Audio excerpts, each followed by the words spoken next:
Hey, welcome out to Health Warriors. I hope everybody's doing great today. I hope you had a great week. Everything went great. Yeah, I just wanted to say something real quick that I got my older son who's 18 now. He turned 18 January 5th into stock trading. And I think it's something that I did. I've done it for 21 years, been quite successful at it. And I just kind of wanted to help teach him how to do it. And his mind works a little bit different than me. He's a lot more analytical than I was and better with math and things like that. And so, I gave him the foundation. He went and opened up his stock account. And then I said, well, go online because you can learn anything online through YouTube. And so he went online and started watching videos how to do puts and calls contracts. And so it was interesting to watch him. So he started out and he'd make, $5 or $10 on a contract. And he was very excited about that. And then he went up to where he's making, $1 or $50 to $100 on these contracts. Well, the other day he had bought, I don't know if it was a put or call contract on Facebook, and it must have been a call because it went up. But it actually went up and hit the threshold, and he made $2,500 in one day. And he's sitting in class in school. And of course, the teacher knows that he trades stocks. So in his, I think it's economic class or whatever, she allows him to do that on his phone because they're all very interested. He wants to give a class on teaching stocks. And so he got really excited because, he sold the contract. He made $2,500. I was thinking, man, it's, 18-year-old kid making $2,500 a week plus doing stock trading. Heck yeah. I told him, I said, Junior, screw college, man. I'm going to get you trading 24/7. Set him up with, 6 monitors in his bedroom and he can sit there and trade stocks all day. But it's for me, it's important. My family, when I was growing up, we lived on the farm. We didn't have a whole lot, but my parents never taught us anything about money. And so it was really important for me to teach my children the importance of money and not just having money, but how to save it, how to spend it, how to keep track of it. Junior, from a very young age, had a checkbook ledger, and every time he took money out of his little metal box, he had to subtract it or add it with the receipt when he got something. So we taught that to him at very young age. We're doing the same thing with Lloyd, who's 7 now. I just think that's important. So I just wanted to say that real quick before we get rolling in. But I'd like to say that if you'd like to sponsor my podcast, feel free to reach out to me through my website at clifford.w.bauman@gmail.com. Would love to have you part of the team. We're going to have quite a few of these coming out. We're going to do one a week. My producer, Kevin, he had knee surgery, so he's healing from that. So that gives us a little bit more free time to do a lot of recording. So I'm very excited about that. I'm excited about the guest lineup that we have coming that you'll see in the next couple of podcasts coming out. So I'm very excited to have some guests to come on and talk about Mental Health Warrior and things that they do and what they have. And really, I'm really excited about one guest that's coming on. She did an article on me for the Ohio newspaper a while back. And she's the one that kind of came up with the Mental Health Warrior theme that I've kind of, embraced and take on. And so it's really nice. It'll be nice to have her come on and talk about, her issues and what she's done and how she's, lived through trauma in life. She wasn't in the military. And how she's kind of changed it and how she kind of started the whole mental health warrior theme. And so I'm very excited for her to come on the show. She's a close friend of mine. We talk almost weekly. And then she has a NAMI group that I join every Thursday or every other Thursday when I can. And I think that's really nice. If you don't, great thing about say what you want about COVID, right? So COVID had a lot of bad things, got political, there's all kinds of things. We can have a whole show talking about that if you guys want, but I'd rather not. One good thing that came out of COVID is telehealth, right? So telehealth and telehealth and working from home really got more popular where it really wasn't before. And I'll get into the boat rescue story here in a minute. But what's nice is with my NAMI support group, and she'll talk about this more when she comes on the show, is, it's a group of us that get together and we just sit around like you're watching this podcast now. And it turns into a group therapy session. And we talk about what things are going on in our life. I had never done that before, the group therapy in person or online. I've seen therapists, but they were one-on-one. And it's pretty amazing. And I kind of really enjoy it. And, it's at 7:00 on a Thursday evening. And I sit down at my computer at my desk and tell the kids what I'm doing. And we sit there for an hour and everybody talks about, their issues or problems or what's going on, with them that day. And it's really nice. And so I just want to say that, offer that up, that if you are, would like to do a group therapy session, it's free. And I'll make sure that Danae talks about that more when she comes on signing up for NAMI. They're in all the states and territories, so you can go on and sign on and have a group therapy session whenever you want. It's kind of nice. Sometimes it's just nice to talk to strangers and tell stuff about you that you don't tell other people, right? That's why it's a lot easier sometimes to tell a therapist about your problems than it is for you to talk about them to, fans or family, right? Because they may not understand it. It's like the bartender syndrome, right? You want to go and you tell all your bad story to the bartender, right? So if I ever go with the Scotland with the Celtic Warrior, then I can go into the bar over there and I can just tell the bartender all my issues and problems. But I'm excited about today's show. I'm going to talk about the boat rescue. I brought that up. I've kind of hit it on it a couple of times in my past podcasts. It's something that happened October 9th, October 3rd, 2009. And so to just kind of give you a backstory, at that time, I was living at Fort Monroe, Virginia. Fort Monroe is on the peninsula there and down in Southern Virginia. It's a very old base. It's been there since 1609. It was an active base up until 2014 when TRADOC moved and they moved to Fort Eustis. So it's a very historic area. The Fort Monroe has been destroyed, I think, 3 times by hurricanes and some other stuff. So it's just an absolutely beautiful base. And I really enjoyed living there. I was very honored. I was able to live there for almost 9 years, and we lived across the street from the marina. And so what was nice is we just, if we decided to go fishing, we just get up, walk across the street, unlock the gate, go get on the boat, and we're out fishing in the bay. And so we fished about 9 months out of the year down there. I mean, so we fished all the time. And so my son, who was 5 at the time, Cliff Jr., one Sunday morning, he wanted to go fishing. And I was like, yeah, sure, no problem. And so I called my buddy Rick, he was a sergeant major at the time. And I said, hey, you want to go fishing? Of course, he was always down for fishermen. And so he shows up at the house and we get on the boat. It's about, 10 o'clock in the morning, October 3rd. It's a normal October day. The sun was shining. It was cool outside, maybe in the low 60s or maybe low 50s, I think. And the waves was pretty calm. Is 1 to 2 foot waves, which is pretty much normal for the Chesapeake Bay. And so we leave the marina and we motor out around and you come out around Monroe. And then we went out about 5 miles just offshore there because Junior wanted to drift fish. And if you don't know anything about drift fishing, it's just exactly what it sounds. You're just out there and you're just drifting with the current, and you put your fishing poles in, and we were fishing for flounder. So you're just bouncing your lure off the bottom, and flounder lay flat and they come up and bite. And so we're doing that. And so as we're doing that, I'm looking around, situational awareness. I noticed this other small vessel.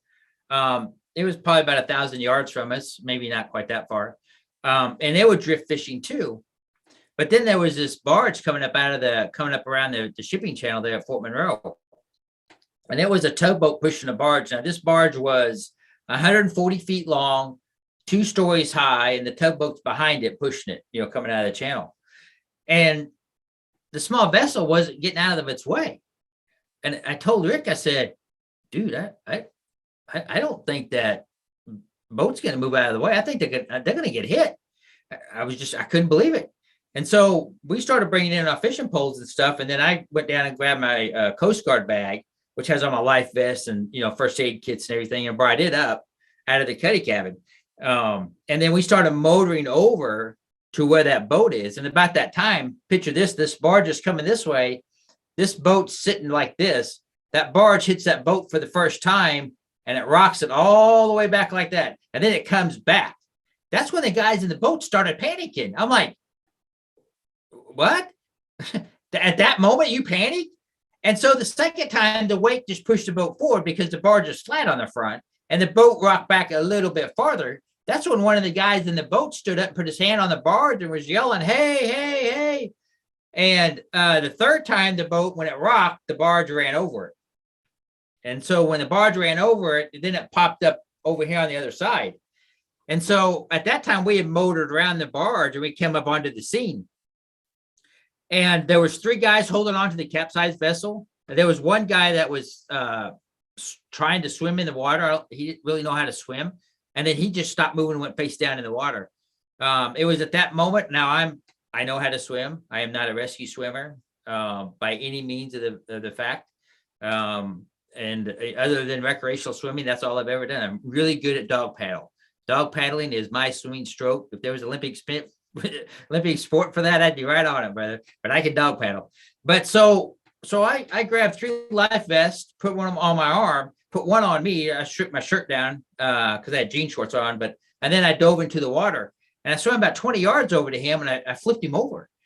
But how the fuck do you do CPR in the water? I had no idea. And so I would hit on his chest. He was foaming at the mouth and he just kind of had that strange gaze in his eyes and he would go under. And I couldn't figure this out. And so another boat had motored up on scene and I yelled at him what was going on.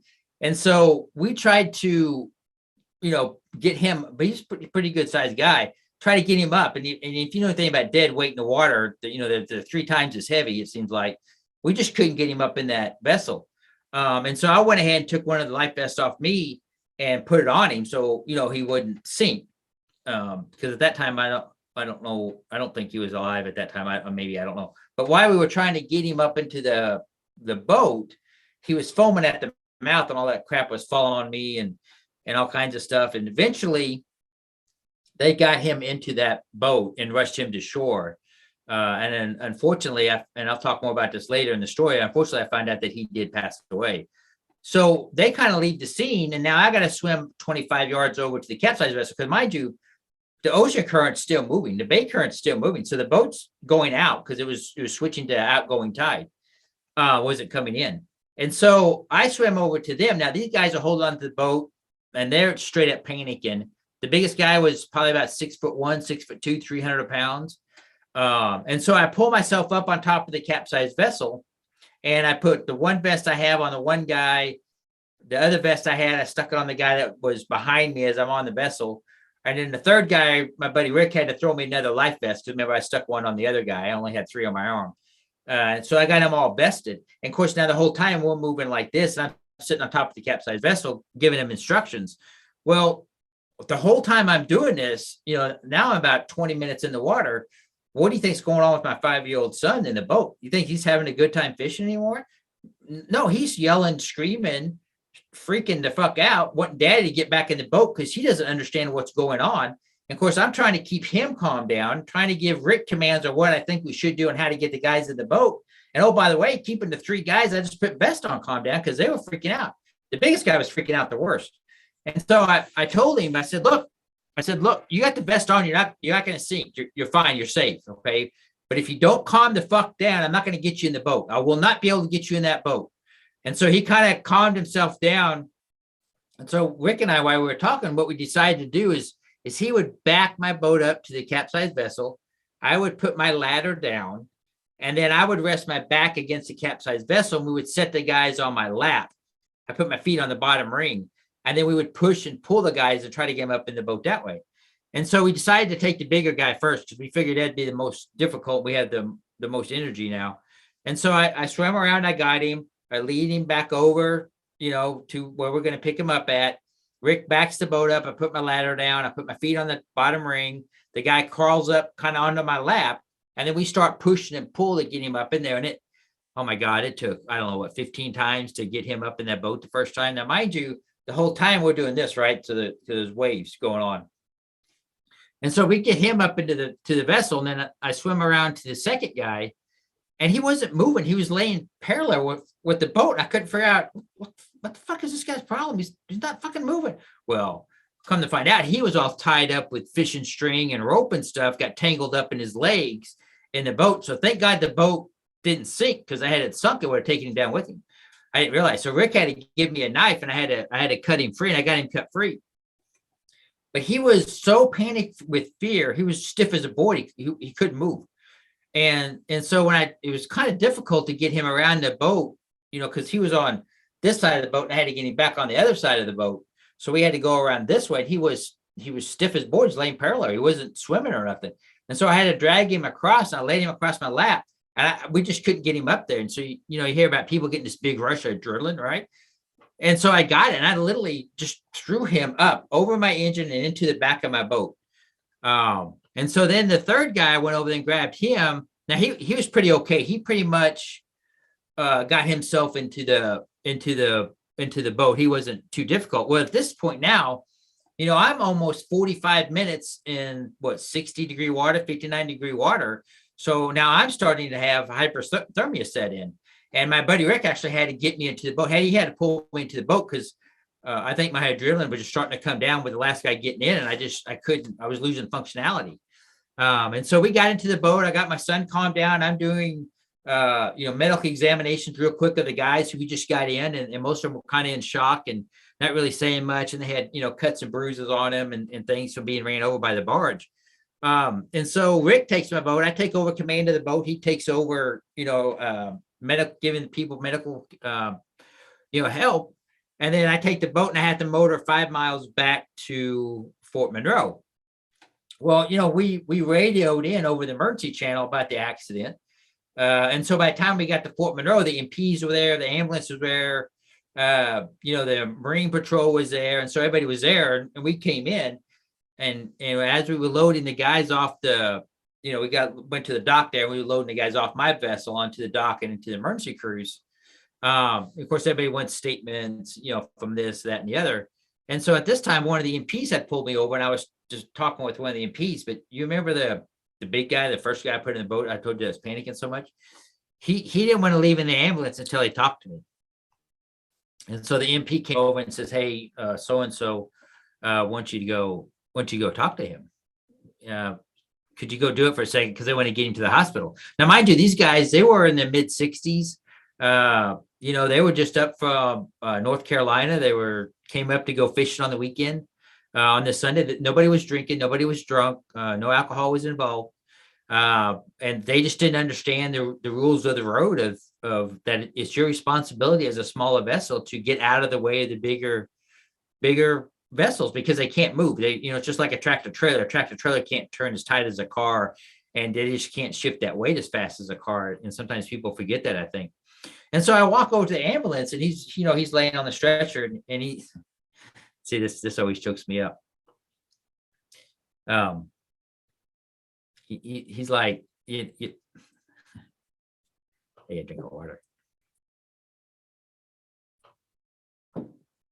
He's like, I thought I was a goner when that boat hit and they rolled over, so we went in the water. And he says, but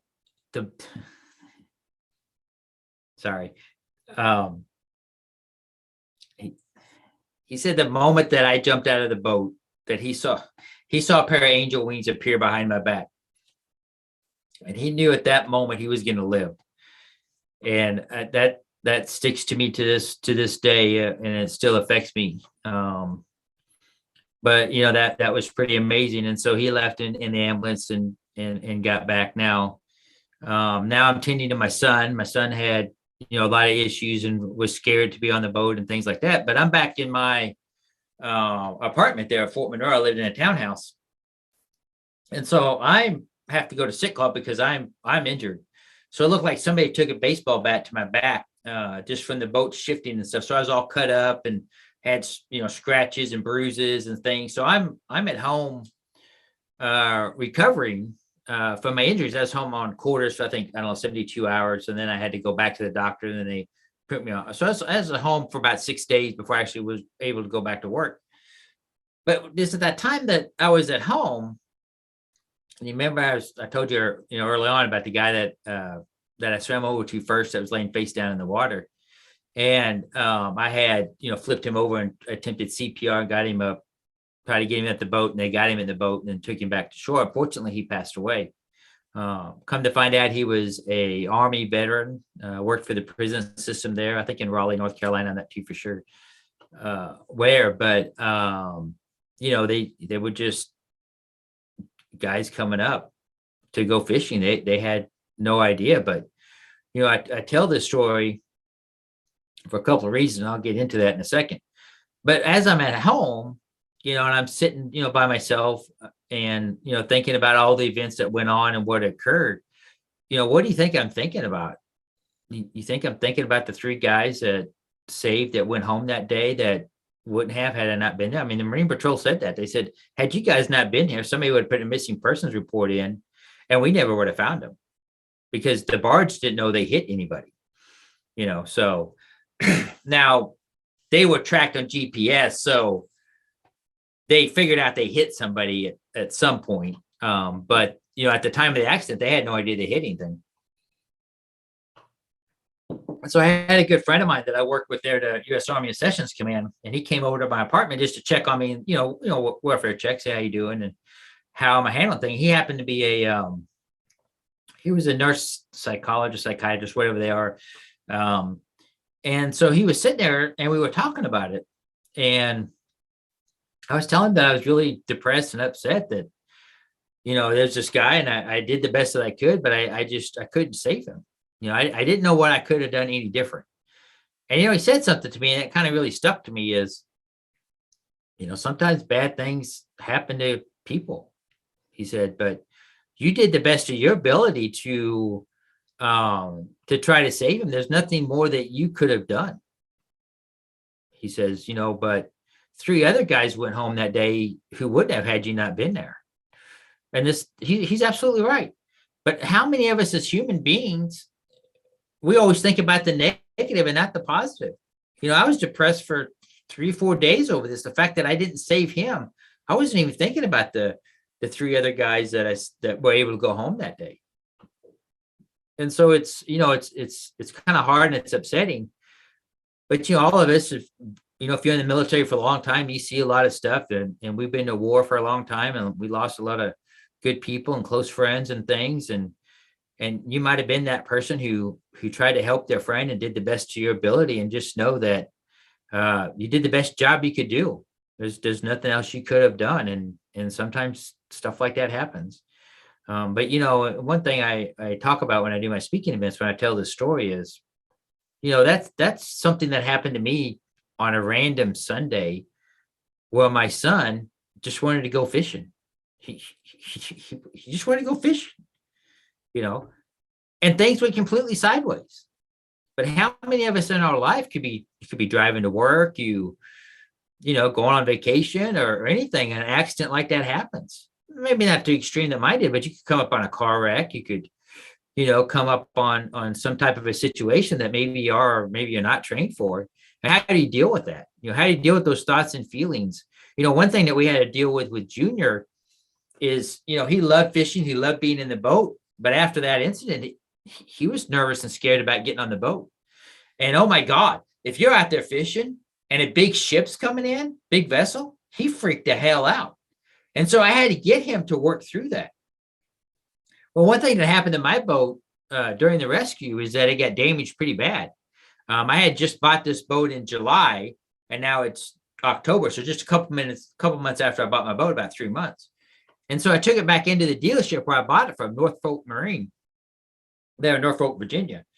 And, I was telling the service manager, I didn't tell him the whole story when I first brought it in, right? But he started teasing me about, messing up my boat, because it took quite a bit of damage.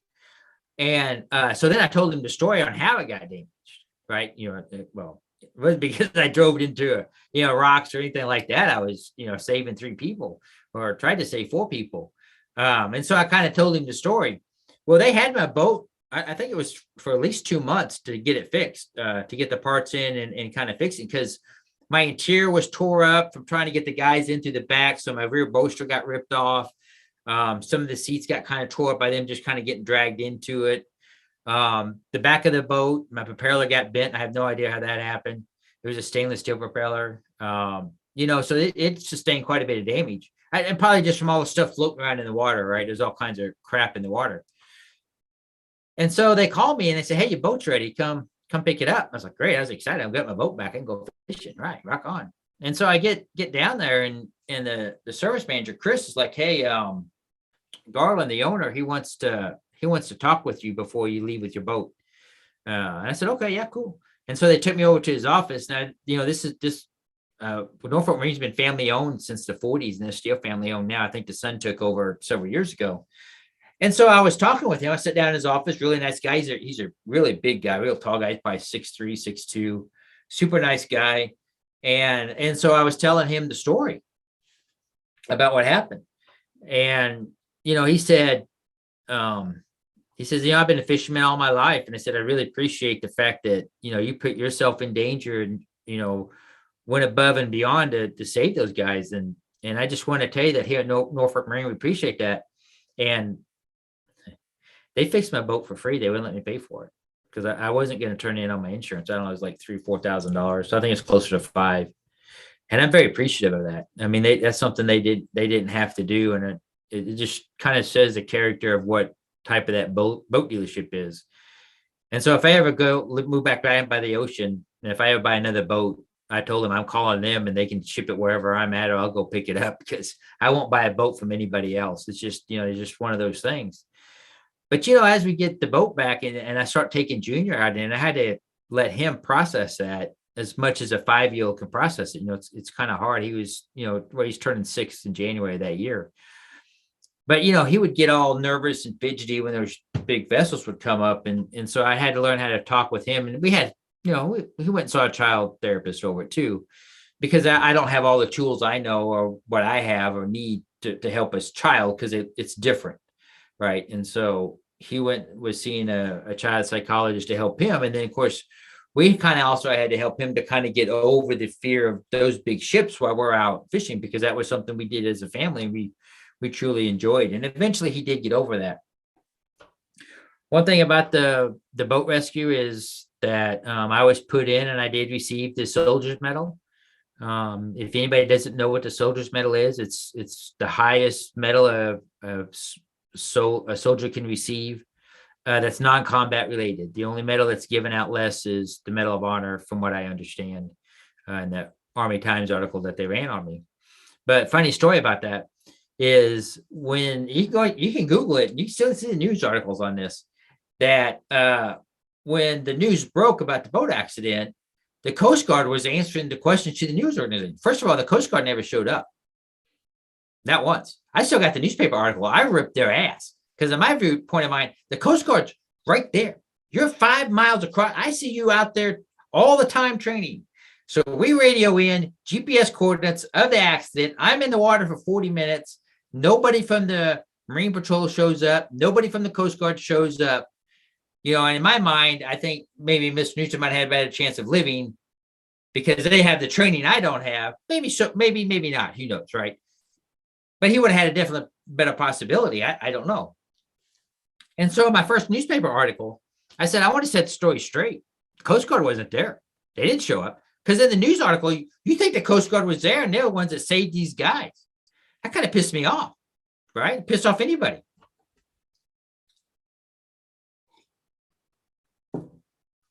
So, the funny thing is, it seemed like, after that, and articles came out about me ripping the Coast Guard, all of a sudden I'm getting safety checks while I'm out fishing all the time by the Coast Guard. They fucked with me for about a couple of months after that, but whatever. I didn't fucking care. All my shit was straight in my boat anyway, so you can stop me 500 times. I don't care. But it's funny because during their Soldier's Medal ceremony, General Dempsey was going to do the ceremony, but unfortunately at that time he was having cancer surgery. And so General Sterling did the ceremony. And so my family was there, and you'd see pictures of it. And so I was very honored and humbled by this to get this medal. And so General Sterling's, we're in the back room and he's talking to me and my family. And then he excused my family to leave the room. And now it's just me and him in the room. And he said, this is in all my military career, this is the only Soldier's Medal I ever gave out. And I'm very excited to give this to you. I'm very honored. It was a really great thing that you did in saving those guys' lives. And you should be very proud of that. And then his tone kind of changed a little bit.